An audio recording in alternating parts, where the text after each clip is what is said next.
All right, we talked about starting pitchers with Aaron. Now let's go through and talk about starting pitchers with Michael. As always, I'm going to try to keep my lips shut because Michael is the guy who knows what he's talking about. Michael is the guy who can actually help you with your drafts and with your teams. I'm just here to kind of upload the YouTube video, and that's about it. But Michael, before we get into it, before we talk about these pitchers, do you have anything that you want to quickly plug or anything of the sort? Well, my t-shirt right here. This is RotoFanatic. RotoFanatic.com. We have fantasy baseball advice, news, analysis all the time. We have podcasts galore. Go to RotoFanatic.com and check out our new tool. It's called the Data Monster. It sounds intimidating, but it's got a lot of great pieces of statistical information that will help you win your league in 2021. There's no doubt about it. And my podcast, hey, it's Enrico Palazzo Fantasy Baseball Podcast. It's an outdated reference for sure, but it's a lot of fun, and we've had a treasure trove of guests since the calendar flip. So please check it out because you'll only learn from the best. I don't even say anything. I just listen to these other people like Paul Spohr, Chris Towers of CBS, so on and so forth. A lot of great, intelligent people that will help you do well this year. Awesome. Well, all those links will be down in the description of the video. Y'all know that already. If you have not already, drop a like, subscribe to the channel. It helps us out a ton. And Michael, you want to start us off with your first starting pitcher target, regardless of if it's an early round, mid round, late round. You can take this wherever you want. Okay, then. Let's see. Mason, starting pitching has a really top-heavy beginning. And then it kind of falters off. And there's people who are saying that innings pitched. It's everything. It's innings pitched. I think we're overhyping that a bit because six-man rotations will be in play to try to reduce the fatigue and the tiresome arms from happening because we had a short season in 2020. But having said that, I still think there's some guys that are stalwarts. And, you got Garrett Cole, Jacob deGrom, Shane Bieber. These guys are the top three. It's generally the consensus. Trevor Bauer signed with the Dodgers. He's the reigning Cy Young guy. He may or may not cheat. We don't know that. But then there's a lot of pitchers that are using substances, which we have evidence of. So I don't think it's fair to blame Trevor Bauer for increasing his spin rates when everybody else is doing the same thing.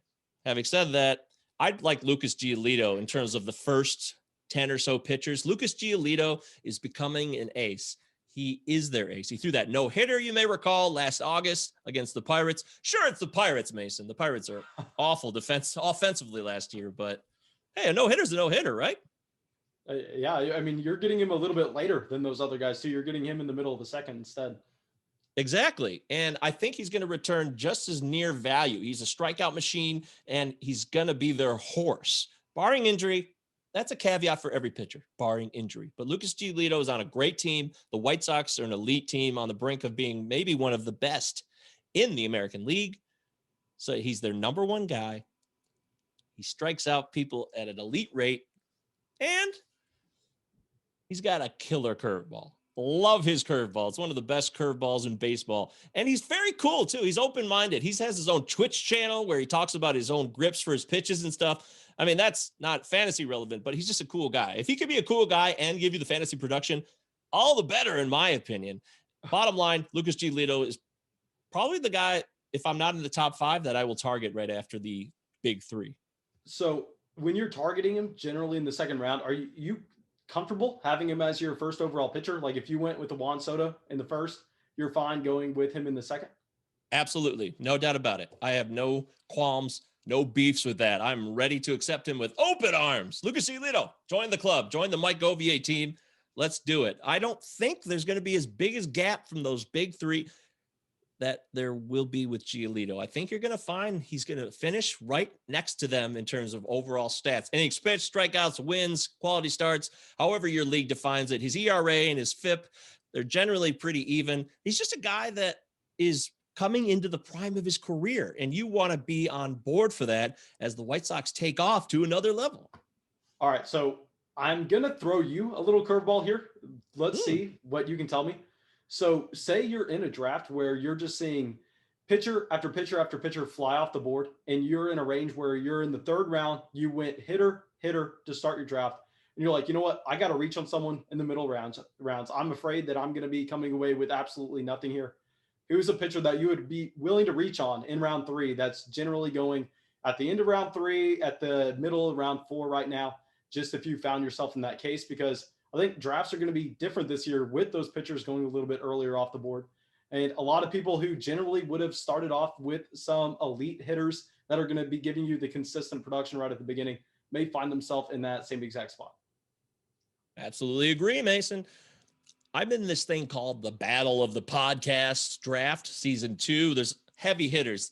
If you don't know, fantasy analysts, some of the best in the business, Justin Mason, SP Streamer, MLB Moving Averages on Twitter. Some of these guys are sharks, and I did a draft for them where pitching just flew off the board. So by the time we get to the third round or the fourth round, the top 12 starters, I think, were gone. And Zach Gallen is a guy that was still around that I would take. I love Zach Gallen. He had a 1.12 ERA in the Pacific Coast League, which is the minors out on the West Coast. And it's a hitting free-for-all out there. A 1.12 ERA.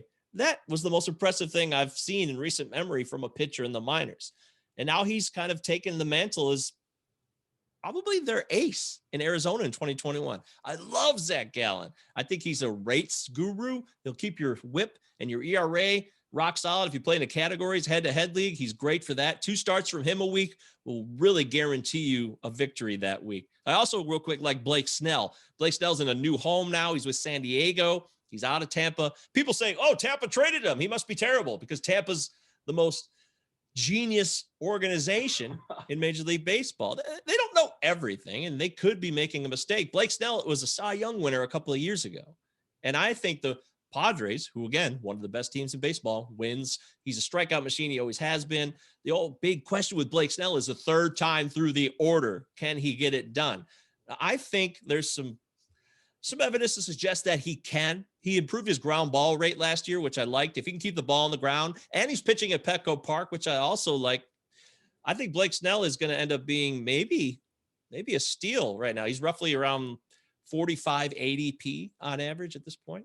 Yeah, no, going back to Zach, that was someone that Aaron was all over for the for Arizona. I mean, he was 100% in, made a case that was very convincing to take him around that 40th pick overall where he's going right now, especially when you can load up on those hitters early. But I know you mentioned it in the last video, but just for anybody who was unable to watch it, or maybe you have some new guys for us, let's go down a little bit further. Let's go outside the top 100 picks. If you're looking for any pitching help there that you can possibly find, who are you looking at? Outside the top 100. Now, this is borderline outside the top 100, but Chris Paddock of the Padres, again, another Padre, he was not himself last year. I believe his rookie year, where he was outstanding. He was limited in his innings pitched. He had a great ERA. He was a stud for them on a team that wasn't very good at that time as they were becoming who they are now. But I love Chris Paddock. I think he's going to bounce back in a major way in 2021. He had fastball grip issues. There were some velocity issues with him, but I think those are going to be in the rearview mirror. He's still only 25 years old. He'll be 26 once the season's underway. He's young. He's still learning. I would take a chance on that. And another guy I like outside the top 100 is Pablo Lopez. I'm a big fan of his on the Marlins. In fact, 2 Marlins, Pablo Lopez and Sandy Alcantara. Take both of them and thank me later. It's a great park to pitch in. The Marlins are actually competitive too. They're not just this garbage organization that has given up on all of their free agents and traded Christian Yelich, and people think, oh, they just don't want to win ever. They traded Giancarlo Stanton a few years ago. The Marlins are on a new path, and these are the pitchers that are going to lead you to the promised land. Pablo Lopez and Sandy Alcantara. I love them both. I think Sandy Alcantara might be the best of the both of those, and you can get him way outside the top 100, no problem. Right now, he's 139 ADP, according to my stats. I would love to have me that. Probably more than Pablo Lopez, actually. Sandy Alcantara over Lopez, but both of them could be taken outside the top 100. Awesome. Well, I think that's good for this video. I think that we should have starting pitchers definitely covered by now with 2 videos, but do you have anything to pitch out, anything that you can go through and plug before I end it? Of course, all the links are going to be in the description of the video, but let's hear it one more time. Anything you want the listeners to be able to go look at. Yeah, our main hangout is on Twitter. Hey, it's a Rico Palazzo podcast on Twitter, at Palazzo Podcast, 2 L's, 2 Z's. DM us, connect with us there. That's where we also do our live streams. They're on Facebook Live, Twitter, YouTube. You can find those when we do live streams, but we also are mainly a podcast. So every couple of shows, if there's a big guest, we do a live stream. Check those out. And we would love to follow and get a 5-star rating if you want to on Apple Podcasts. That's our main home for the podcast. Hey, it's Rico Palazzo Fantasy Baseball Podcast. It's a lot of fun and you learn a lot. Trust me.